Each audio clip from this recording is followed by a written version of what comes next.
എല്ലാവർക്കും നമസ്തേ. എത്ര നികൃഷ്ടമാണ് നമ്മുടെ നാട് ഭരിക്കുന്ന ചില മന്ത്രിമാരുടെ മനസ്സ്. ഇത് പറയാൻ കാരണം, കഴിഞ്ഞ ദിവസം തേവലക്കരയിൽ അതിദാരുണമായ ഒരു സംഭവമുണ്ടായി. ഒരു എട്ടാം ക്ലാസ്സിൽ പഠിക്കുന്ന ഒരു കുഞ്ഞ് അവൻ്റെ സ്കൂളിൽ വെച്ച് ഷോക്കേറ്റു മരിച്ച സംഭവമുണ്ടായി. മിഥുൻ എന്ന് പറയുന്ന ആ കുഞ്ഞ് സ്കൂളിൻ്റെ മുകളിൽ കൂടി കടന്നുപോയിക്കൊണ്ടിരിക്കുന്ന വൈദ്യുത ലൈനിൽ തട്ടിയാണ് ഷോക്കേറ്റു മരിച്ചത്. ഇത് വളരെയേറെ മനസ്സിനെ മഥിക്കുന്ന സംഭവമാണ്. കേരളത്തിലെ ജനങ്ങൾക്ക് അത് നോക്കിക്കാണുന്നത്, കേരളത്തിലെ ജനങ്ങൾക്കത് അനുഭവപ്പെട്ടത്. ഒരു സ്കൂളിൽ രാവിലെ അവൻ്റെ വീട്ടിൽ നിന്ന് വളരെയേറെ സന്തോഷത്തോടുകൂടി അവൻ പഠനത്തിനായി സ്കൂളിൽ പോകുന്നു. അവിടെ കുട്ടികളോടൊപ്പം കുറച്ചു നേരം കളിച്ചിട്ട് അവൻ ക്ലാസ് കഴിഞ്ഞ് തിരിച്ച് വീട്ടിലേക്ക് പോകാം എന്നുള്ള ചിന്തയോടുകൂടിയാണ് ആ കുഞ്ഞ് സ്കൂളിലെത്തിയത്. സ്വാഭാവികമായി കൂട്ടുകാർ തമ്മിൽ കളിച്ചു. ഒരു ചെരുപ്പ് ആ സൈക്കിൾ സൂക്ഷിക്കുന്ന ഷെഡിന് മുകളിലേക്ക് പോയി. അവനത് എടുക്കാൻ കയറി. അവിടെ വെച്ച് ആ ഷെഡിൻ്റെ മുകളിൽ കൂടി കടന്നു പോകുന്ന വൈദ്യുത ലൈനിൽ നിന്നും അപകടമുണ്ടായി. ആ കുഞ്ഞ് കുരുന്ന് ജീവൻ നഷ്ടപ്പെടുകയാണ് ഉണ്ടായത്. അത് നമ്മൾ ആ ചിത്രങ്ങളിൽ കണ്ടാൽ തന്നെ അറിയാം. ആ കെട്ടിടത്തിൻ്റെ ആ ഷെഡിൻ്റെ മണ്ടയ്ക്ക് കൂടിയുള്ള മുകളിൽ കൂടിയുള്ള ആ ലൈൻ ഒരു ഊഞ്ഞാല് പോലെ ഇങ്ങനെ ഞാന്ന് കിടക്കുന്ന അതിൽ ആ കുഞ്ഞ് പിടിച്ചിട്ട് അതിലേക്ക് വീഴുകയാണ് ചെയ്തത്. എത്ര ദയനീയമായ അന്ത്യമാണ് ആ കുഞ്ഞിനുണ്ടായത്, എത്ര ദാരുണമായ അന്ത്യമാണ് ആ കുഞ്ഞിനുണ്ടായത്. ഇത് എല്ലാവരെയും, ഈ ഹൃദയം ഉള്ള എല്ലാവരെയും അത് വേദനിപ്പിച്ച സംഭവമാണ്. എന്നാൽ നമ്മുടെ ഒരു മന്ത്രി, അവരുടെ പേര് ചിഞ്ചു റാണി, ഒരു സ്ത്രീയാണ്, ഒരമ്മയാണ്. അവർ ആ ജില്ലക്കാരിയാണ്. ഈ അപകടം നടന്ന ആ ജില്ലക്കാരിയായ മന്ത്രി, അവരുടെ പ്രതികരണം എന്തായിരുന്നു എന്ന് നമ്മൾ ശ്രദ്ധിച്ചുവോ? കഴിഞ്ഞ ദിവസം മാതൃഭൂമി ചാനലിൽ കൂടി ഞാനത് കണ്ടതാണ്. അവരത് പറയുന്ന ആ കുഞ്ഞിനെയാണ് അവരെ കുറ്റം പറഞ്ഞ് അപകടമുണ്ടായത്. ഈ കുഞ്ഞ് അനുസരണയില്ലാതെ സഹപാഠികൾ പറഞ്ഞത് കൂട്ടാക്കാതെ കേൾക്കാതെ ആ ഷെഡിൻ്റെ മണ്ടയ്ക്ക് കയറി അപകടം വിളിച്ചു വരുത്തി എന്നാണ് ഇവർ പറഞ്ഞത്. അത് പറഞ്ഞത് കൂടാതെ അവർ ചെയ്ത പ്രവൃത്തി എന്താണ്? ഈ കുഞ്ഞിൻ്റെ മരണത്തിൽ ഒരല്പം പോലും ദുഃഖമില്ലാത്ത ആ സ്ത്രീ അവിടെ അവരുടെ പാർട്ടി വേദിയിൽ, അവരുടെ ഏതോ വനിതാ വിഭാഗത്തിൻ്റെ സമ്മേളനം മറ്റോ ആയിരുന്നു എറണാകുളത്ത് വെച്ച്, അവിടെ നിന്ന് അവർ ചാടിത്തുള്ളി ഡാൻസ് കളിക്കുന്നു, സൂംബ ഡാൻസ്. ഒന്ന് ആലോചിച്ച് നോക്കുക. സ്വന്തം ജില്ലയിൽ അല്ലെങ്കിൽ അവർ ഭരിക്കുന്ന നാട്ടിൽ ഒരു ഇത്തരം അധികൃതരുടെ അശ്രദ്ധ കാരണം ഇങ്ങനെ ഒരു ദാരുണ സംഭവം ഉണ്ടായപ്പോൾ, ഒരു കുടുംബത്തിനെ മാത്രമല്ല നാടിനെ മൊത്തവും കണ്ണീരിലാഴ്ത്തിയ ഇങ്ങനെ ഒരു അതിദാരുണമായ ഒരു സംഭവം ഉണ്ടായപ്പോൾ ഇവർ ഡാൻസ് ചെയ്ത് ആഘോഷിക്കുന്നു. ഇവരുടെ മനസ്സിൽ ഒരല്പമെങ്കിലും മാതൃഭാവമുണ്ടോ എന്ന് നമ്മൾ ചിന്തിച്ചു നോക്കുക. ഇവരത് ആഘോഷിക്കുന്നു. സാധാരണ ഒരു ആളുടെ ഉള്ളിലുണ്ടാകുന്നത് എന്താണ്? ഇങ്ങനെ ഒരു സംഭവം ഉണ്ടായാൽ ദുഃഖമാണ് ഉണ്ടാകുന്നത്. മറ്റൊന്ന്, ഒരു ആഹാരം കഴിക്കാൻ പോലും നമുക്ക് തോന്നാത്ത ഒരു മാനസികാവസ്ഥയിലേക്കാണ് നമ്മൾ പതിക്കാറുള്ളത് ഇങ്ങനൊരു സംഭവത്തെക്കുറിച്ച് നമ്മൾ അറിഞ്ഞാൽ. പക്ഷേ ഈ സ്ത്രീ അവര് ചാടിത്തുള്ളി ഡാൻസ്, സൂംബ ഡാൻസ് കളിച്ച് അവര് വളരെയേറെ സന്തോഷവതിയായിട്ടാണ് അവരെ ആ രംഗത്തിൽ നിങ്ങൾ കാണുന്നത്. എത്ര ക്രൂരതയാണ് ഇവരുടെ ഉള്ളിലുള്ളത്. എന്തെങ്കിലും ഒരു സഹജീവി സ്നേഹം അവരിലുണ്ടെന്ന് നമുക്ക് ചിന്തിച്ചു നോക്കുക. ഉണ്ടോ എന്ന കാര്യം നമ്മൾ ചിന്തിച്ചു നോക്കുക. തരുമ്പും സഹജീവി സ്നേഹമില്ലാത്ത ഒരു നികൃഷ്ടയായ സ്ത്രീയാണ് അവർ.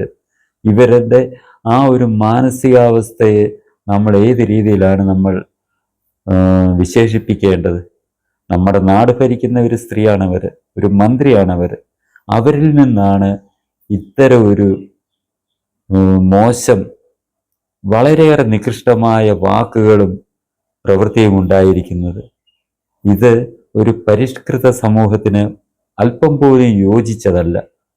നമ്മൾക്കറിയാം, പൊതുജന സേവകരാണ് ഈ രാഷ്ട്രീയക്കാരല്ലെങ്കിൽ മന്ത്രിമാർ എന്ന് പറയുന്ന ഒരു പൊതുസേവകരാണ്. ഇവരുടെ വീട് പുലർത്തുന്നത്, അല്ലെ ഇവര് ഈ സമ്പാദിച്ചു കൂട്ടുന്നത് ആരുടെ പണമാണ്? ഈ നാട്ടിലെ ജനങ്ങളുടെ പണമാണ് ഇവര് അനുഭവിക്കുന്നത്. ഇവര് സമ്പാദിച്ചു കൂട്ടുന്ന ലക്ഷങ്ങൾ, ഈ മരിച്ച കുഞ്ഞിൻ്റെ ആ കുഞ്ഞ് വരെ നൽകുന്ന പണം അവര് വാങ്ങിയാണ് അവർ ജീവിക്കുന്നത് എന്നുള്ള ഒരു ചെറിയൊരു ബോധം അവർക്കുണ്ടോ എന്ന് നമ്മൾ ചിന്തിക്കുക. അപ്പോൾ ആൾക്കാർ ചോദിക്കും, അവരെന്ത് കൊടുക്കുന്നു, അവർക്ക് എന്ത് കൊടുത്തിട്ടാണ് അതെടുത്ത ഇവര് ശമ്പളം മേടിക്കുന്നത് ചോദിക്കും. അവൻ മേടിക്കുന്ന ഒരു ബിസ്ക്കറ്റ്, അല്ലെങ്കിൽ അവൻ മേടിക്കുന്ന ഒരു ബുക്ക്, അല്ലെങ്കിൽ അവൻ ധരിച്ചിരിക്കുന്ന ആ വസ്ത്രം, ഇതെല്ലാം വാങ്ങുമ്പോൾ അവൻ കൊടുക്കുന്ന നികുതി, ഈ നികുതിപ്പണം എത്തിച്ചേരുന്നത് സർക്കാരിൻ്റെ ഖജനാവിലേക്കാണ്. അതെടുത്തു വെച്ചാണ് ഇവര് ജീവിക്കുന്നത്, ഇവരുടെ കുടുംബം പുലർത്തുന്നത്, ഇവരുടെ മക്കളെ വളർത്തുന്നത്. ആ ഒരു ബോധം ഇവർക്കുണ്ടായിരുന്നു എങ്കിൽ ഇവർ ഈ രീതിയിലുള്ള ഒരു വാക്ക് പറയുകയോ ഇത്തരം വാക്കുകൾ പറയുകയോ ഇങ്ങനെ ഡാൻസ് കളിച്ച് ആഘോഷിക്കുകയോ ചെയ്യുകയില്ലായിരുന്നു എന്നുള്ള കാര്യം നമ്മൾ മനസ്സിലാക്കുക. ആ കുടുംബത്തിൻ്റെ കാര്യത്തെക്കുറിച്ച് ഒന്ന് ആലോചിച്ച് നോക്കുക. വളരെയേറെ അതിദരിദ്രരായിട്ടുള്ള കുടുംബം. ആ കുടുംബം പുലർത്തുന്നതിന് വേണ്ടി ആ കുഞ്ഞിൻ്റെ അമ്മ വിദേശ രാജ്യത്ത് വീട്ടുവേല ചെയ്യാൻ വേണ്ടി പോയിരിക്കുകയാണ്. 3 മാസം മുമ്പാണ് അവരവിടെ പോയത്. അവർ പോയത് എന്തുകൊണ്ടാണ്? അവരുടെ ആ കുടുംബത്തിൻ്റെ ആ ദൈന്യതയോർത്ത് ആ കുടുംബം, അവരുടെ 2 മക്കളെ, ഈ മരിച്ച കുഞ്ഞിനൊരു അനുജനുണ്ട്, അവരെ വളർത്തിക്കൊണ്ട് വന്ന് ആ കുടുംബം രക്ഷപ്പെടണം എന്നുള്ള ഒരു ചിന്തയോടുകൂടിയാണ് അവർ ആ വിദേശ രാജ്യത്ത് പോയി ജോലി ചെയ്യുന്നത്. ഇത്രയും ദൂരെ പോയി അവർ തുർക്കി എന്ന് പറയുന്ന സ്ഥലത്ത് പോയി അവർ ജോലി ചെയ്യുന്നത്. ആ ഒരു അമ്മയുടെ മാനസികാവസ്ഥയെക്കുറിച്ച് ഈ ചിഞ്ചിറാണി എന്ന് പറയുന്ന ഈ സ്ത്രീ അല്പമെങ്കിലും ചിന്തിച്ചിരുന്നു എങ്കിൽ അവരുടെ ഭാഗത്ത് നിന്ന് ഇത്തരം ഒരു പ്രവൃത്തി ഉണ്ടാകുകയില്ലായിരുന്നു. ഇതിനർത്ഥം എന്താണ്? ഇത്തരക്കാരാണ് ഇന്ന് നമ്മുടെ ഈ നാടിനെ, സംസ്ഥാനം ഭരിക്കുന്നത്. കരുണയുടെ ലവലേശം പോലും 7 അയലത്തുകൂടി പോലും പോയിട്ടില്ലാത്ത കുറെ ഭരണാധികാരികൾ. എന്തിന് അവരെ മാത്രം പറയുന്നു? ഒരു വിദ്വാനുണ്ട്, വിദ്യാഭ്യാസ മന്ത്രി. അയാൾക്ക് ഉത്തരവാദിത്വമില്ലേ? അയാൾ ഭരിക്കുന്ന വകുപ്പിന്റെ കീഴിലുള്ള സ്കൂളുകളിൽ പഠിക്കുന്ന കുഞ്ഞുങ്ങളുടെ സുരക്ഷയെക്കുറിച്ച് ചിന്തിക്കാൻ, കുഞ്ഞുങ്ങളുടെ സുരക്ഷ നോക്കേണ്ട ഉത്തരവാദിത്വം അയാൾക്കില്ലേ? അയാൾക്ക് അതൊന്നും നോക്കാനുള്ള സമയമല്ല ഉള്ളത്. നാട്ടിൽ ഈ ഹിന്ദു സമൂഹം അവര് പരമ്പരാഗതമായി ആചരിച്ചു വരുന്ന നല്ല കുറെ ആചാരങ്ങൾ, അതായത് മുതിർന്നവരെ ആദരിക്കുക, ഗുരുക്കന്മാരെ ആദരിക്കുക, അവരെ വന്ദിക്കുക, അവരുടെ വാക്കുകൾ കേട്ട് നല്ല ശീലത്തോടുകൂടി വളരുക, ഗുരുക്കന്മാരെ മാതൃകയാക്കിക്കൊണ്ടും അല്ലെങ്കിൽ സമൂഹത്തിലെ ഇതേപോലുള്ള നന്മകളെ പിന്തുടർന്ന് പോകുന്ന സമ്പ്രദായങ്ങൾക്കെതിരെ പ്രവർത്തിക്കുക. അത്തരം പ്രവൃത്തികൾ ചെയ്യുന്ന, സത്പ്രവൃത്തികൾ ചെയ്യുന്ന ആൾക്കാർക്കെതിരെ കേസെടുപ്പിക്കുക, അവരെ ബുദ്ധിമുട്ടിക്കുക എന്നുള്ള ഒരു ചിന്ത മാത്രമായിട്ട് പോകുന്ന ഒരു വിദ്വാൻ, അയാളാണ് വിദ്യാഭ്യാസ മന്ത്രി. അയാൾ എങ്ങനെ ഈ സ്കൂളിൻ്റെ സുരക്ഷയെക്കുറിച്ച്, അല്ലെ സ്കൂളിൽ പഠിക്കുന്ന കുട്ടികളുടെ സുരക്ഷയെക്കുറിച്ച് അയാൾ ചിന്തിക്കും? ഒരിക്കലുമില്ല. ഇവൻ്റെയൊക്കെ ചിന്ത എന്ന് പറയുന്നത് എങ്ങനെ ഈ അധികാര സ്ഥാനത്തിരുന്നു കൊണ്ട് കുറെ ധനം സമ്പാദിക്കുക, ജനങ്ങളുടെ സുരക്ഷയോ അല്ലെങ്കിൽ ജനങ്ങൾ നല്ല രീതിയിൽ ജീവിക്കുന്ന അവസ്ഥ ഉണ്ടാക്കുകയോ ചെയ്യുക, അത്തരം അവസ്ഥ സൃഷ്ടിക്കുകയോ ചെയ്യുക എന്നുള്ളതിനുപരി ഇയാളുടെ പോലുള്ളവരുടെയൊക്കെ ചിന്തയെന്ന് പറയുന്നത് എങ്ങനെയും ധനം സമ്പാദിക്കുക, എങ്ങനെ അത് വെച്ച് അവർക്കൊക്കെ അവരുടെ കുടുംബത്തിനും കാലക്ഷേപം കഴിക്കുക എന്നുള്ള ചിന്ത മാത്രം. അത്തരം ചിന്താഗതിക്കാർ നമ്മുടെ ഭരണം കൈകാര്യം ചെയ്താൽ ഇതിനേക്കാൾ വലിയ ദുരന്തമായിരിക്കാം സംഭവിക്കുന്നത്. എന്നിട്ട് ഈ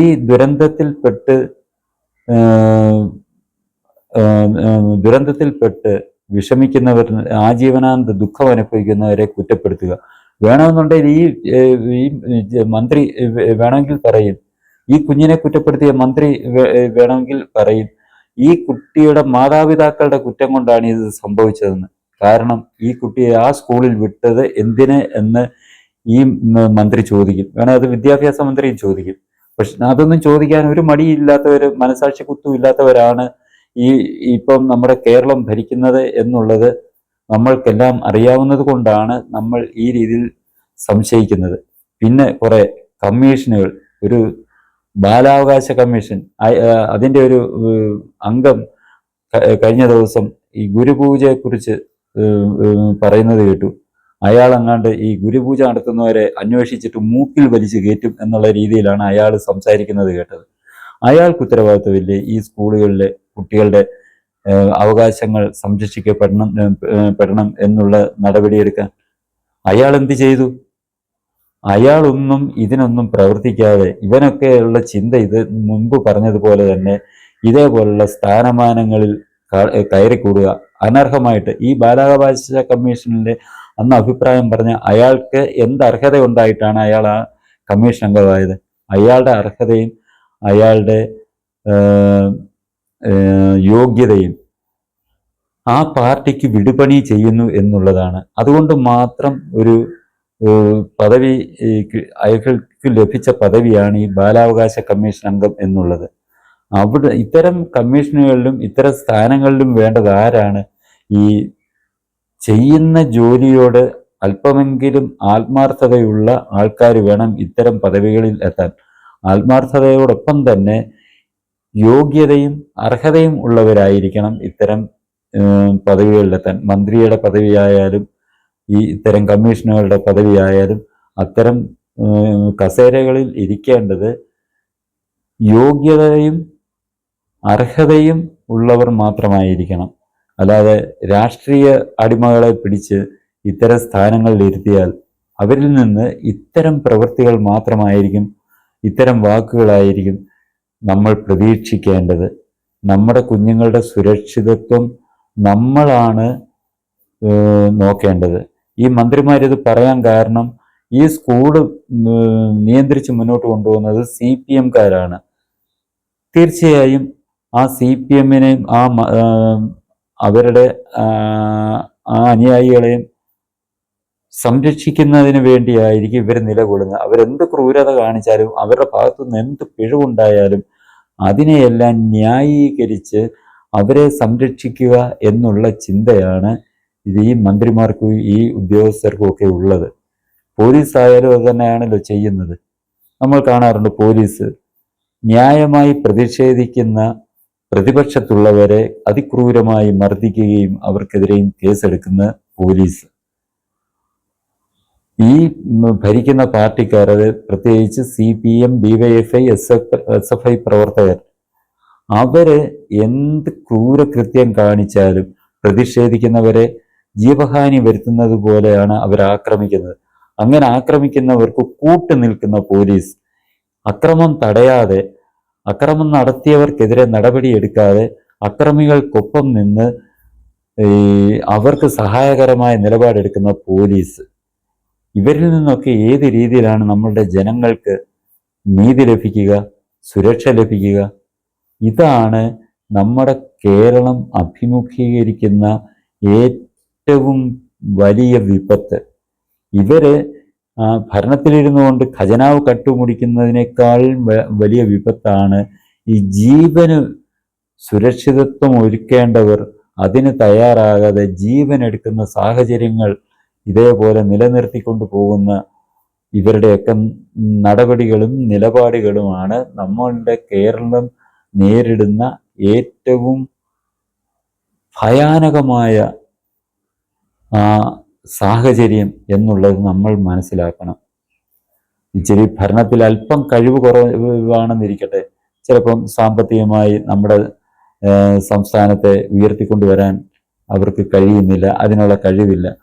എങ്കിൽ പോലും ജനങ്ങളുടെ ജീവന് സുരക്ഷ നൽകാനുള്ള നടപടികൾ ഇവർ എടുത്തിരുന്നുവെങ്കിൽ അല്പമെങ്കിലും സമാധാനമായിട്ട് നമുക്ക് ഈ സംസ്ഥാനത്ത് ജീവിച്ചു പോകാവുന്ന സാഹചര്യം സൃഷ്ടിക്കപ്പെടുമായിരുന്നു എന്നുള്ളതാണ് ഇന്നത്തെ കേരളത്തിൻ്റെ അവസ്ഥ കാണുമ്പോൾ ഓരോ ജനങ്ങളും ചിന്തിക്കുന്നത്. എന്ത് ചെയ്യാം? ഈ ഭാരതത്തിൻ്റെ മറ്റു കോണുകളിലൊക്കെ ഇതിനേക്കാൾ മെച്ചപ്പെട്ട സുരക്ഷ ജനങ്ങൾക്ക് കിട്ടുമ്പോൾ, അതിന് വിഭിന്നമായി ചില സംസ്ഥാനങ്ങൾ കർണാടക, തമിഴ്നാട് പോലുള്ള സംസ്ഥാനങ്ങൾ സംഭവിക്കുന്നുണ്ടെങ്കിലും ഇത്രമാത്രം വളരെ മോശമായ രീതിയിലുള്ള ഒരു നിലപാടുകളുമായിട്ട് ഭരണാധികാരികൾ അവിടെയെങ്ങും മുന്നോട്ട് പോകുന്നില്ല എന്നുള്ളതാണ് യാഥാർത്ഥ്യം. ഈ ഒരു സാഹചര്യം എന്ന് മാറുന്നോ അന്ന് മാത്രമായിരിക്കും നമ്മുടെ കേരളത്തിലെ ജനങ്ങൾക്ക് അല്പമെങ്കിലും ആശ്വസിക്കാൻ വകയേകുന്നത്. എന്തിനേറെ പറയുന്നു, നമ്മൾക്കൊക്കെ ഇങ്ങനെയൊക്കെ പ്രതീക്ഷിക്കാം എന്ന് മാത്രം. കാരണം നമ്മുടെ മുഖ്യമന്ത്രി തന്നെ നമുക്കറിയാം, അദ്ദേഹത്തിൻ്റെ ചെറുപ്പത്തിൽ ഒരു കൊലപാതക കേസിൽ ഉൾപ്പെട്ട വ്യക്തിയാണ്. അതായത് വാടിക്കൽ രാമകൃഷ്ണൻ എന്ന് പറയുന്ന ഒരു ചെറുപ്പക്കാരന്, ഒരു ദളിത് ചെറുപ്പക്കാരൻ തന്നെയാണ്, ദളിതാണ്, ആ കുടുംബത്തിൻ്റെ ആശ്രയമാണ്. ഞാൻ ഈ ദളിത് എന്ന് പറയുന്നത് എനിക്കിത് ഉപയോഗിക്കുന്നതിൽ താല്പര്യമില്ലെങ്കിലും ആ പദം ഉപയോഗിക്കുന്നത് എന്താണെന്ന് വെച്ചാൽ, എവിടെ ഒരു സംഭവം ഉണ്ടായാലും ഈ കമ്മ്യൂണിസ്റ്റുകാരും കോൺഗ്രസ്സുകാരും അതിനെ ജാതീയമായി മാറ്റിവിടുന്ന സംഭവമുണ്ട്. ഈ ഒരു അപകടം ഉണ്ടായാലും, ഒരു കൊലപാതകം ഉണ്ടായാലും, ഒരു അടിപിടി ഉണ്ടായാലും അതിൻ്റെ ഒരു ഭാഗത്ത് അത് ദളിത് വിഭാഗത്തിൽപ്പെട്ട ആളാണെങ്കിൽ അവര് തുടങ്ങി വെച്ച അക്രമമാണെങ്കിൽ പോലും ദളിത് വിഭാഗത്തെ ആക്രമിച്ചു, ദളിതനെതിരെ ഈ അതിക്രമം എന്ന രീതിയിലാണ് ഇവരെല്ലാം വരുത്തി തീർക്കുന്നത്.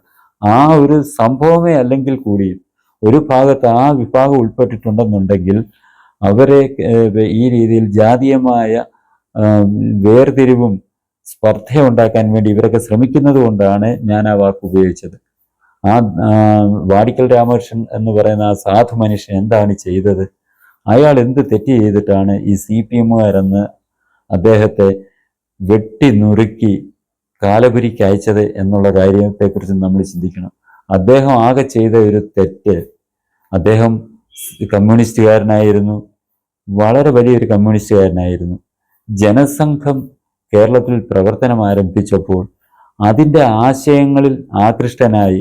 കാരണം ജനസംഘം എന്നും ദേശീയതയ്ക്കൊപ്പം നിൽക്കുന്ന പ്രസ്ഥാനമാണ്.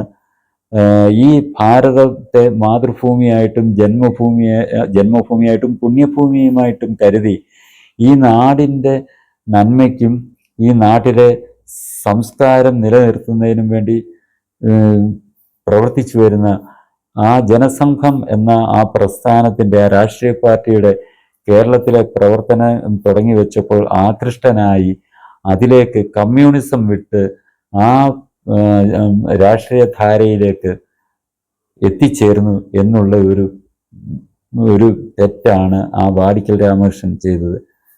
ആ വാടിക്കൽ രാമകൃഷ്ണനെ കൊത്തി നുറുക്കിയ കേസിലെ പ്രധാന പ്രതിയായി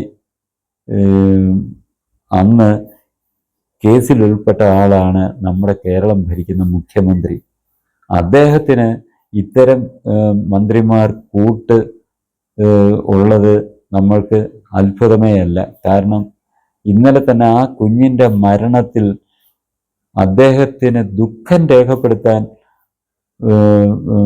വരെ മടിയായിരുന്നു. പല കോണിൽ നിന്നും വിമർശനം വന്നതിന് ശേഷമാണ് അദ്ദേഹം അതിലൊന്ന് ഖേദിച്ചത്.